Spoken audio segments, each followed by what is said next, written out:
I've already confessed to you. I thought Harvey Weinstein was guilty because there were 107 women, just to be clear, okay? 107 women who came forth and made accusations from him. He sexually assaulted me. He did this. He sexually abused me. Whatever it was, there were just too many accusations.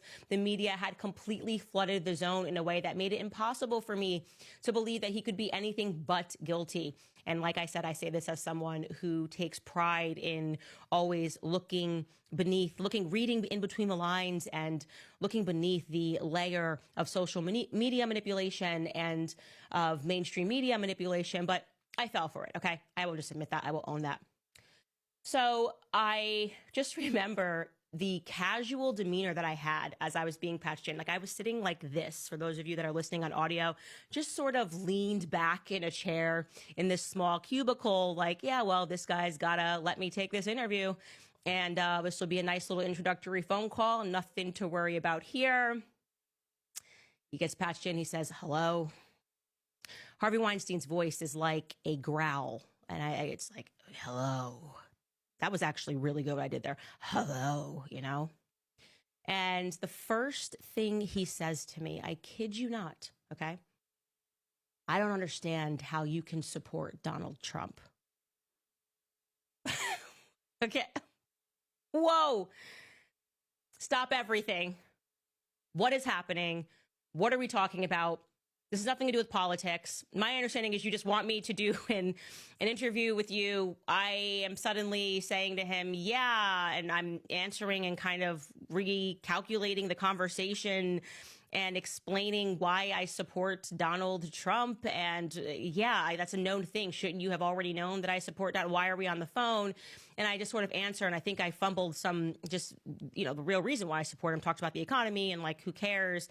And then he sort of gets into like, what about Kanye? Right. So I'm fresh off of my Kanye in Paris wearing the White Lives Matter shirt. And he's asking me questions about that. And he says, I give a lot of money to the ADL. And I'm going, OK, here we go. I'm suddenly realizing that this is not the conversation that I thought that we were going to be having.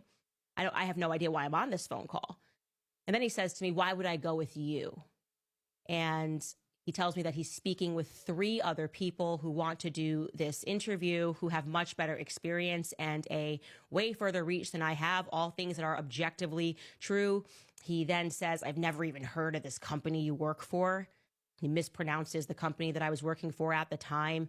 And I realized at that moment that I was being big timed for Harvey Weinstein and by Harvey Weinstein. And I just sort of sat up straight and recognized that Harvey Weinstein is still Harvey Weinstein. And he's making me pitch myself. Like I suddenly felt like I was trying out for the cheerleading team. Like I suddenly realized I'm auditioning for something and I have no idea. I had no idea I was going to be auditioning for something. And he's very powerful. And I want to communicate that to you guys. Harvey Weinstein is still very powerful. He is brilliant. He is not in prison because he was not innately intelligent and powerful. And I suddenly was nervous. It was so strange. I was nervous and I'm going, why am I suddenly nervous trying to pitch myself to get this interview that I thought I had in the bag? And this guy is sitting in a cell and I'm having to recalculate and recalibrate all of this very quickly as I'm on this phone. Then he named someone who is, as a fact, one of the biggest and most influential media people in the world, someone that he is friends with, who he was in talks to do the interview with, not exactly someone that I could compete with, so to speak. Like I'm just Candace Owens and I'm nowhere near as big of these people. I have never been in the mainstream media. The mainstream media doesn't like Candace Owens. And it was obvious to me at that moment that he was essentially taking this phone call to entertain his third party friend. And it kind of clicked and it dawned on me that that person was lobbying for him to do the interview with me. That person was a fan of Candace Owens. That person believed that if I took a look at this case, I would actually give it a fair shake on the basis of past investigations that I had done. And she was really saying to him, you should do it with her. And he was disagreeing. So he was just on this phone to entertain a friend, in my view. I really felt that.